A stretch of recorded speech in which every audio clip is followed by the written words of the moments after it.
Hello friends, today in this video I will show you how to fix missing clock on Windows PC or laptop. So guys, in this corner you are not able to watch and see clock and time. So to fix this issue, right click on taskbar, then click on taskbar settings. Now in here click on turn system icons on or off.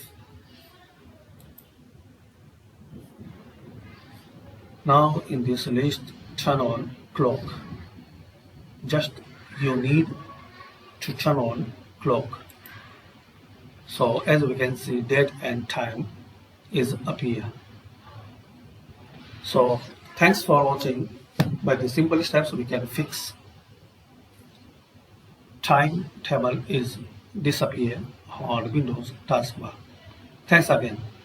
Please comment this video useful for you or not.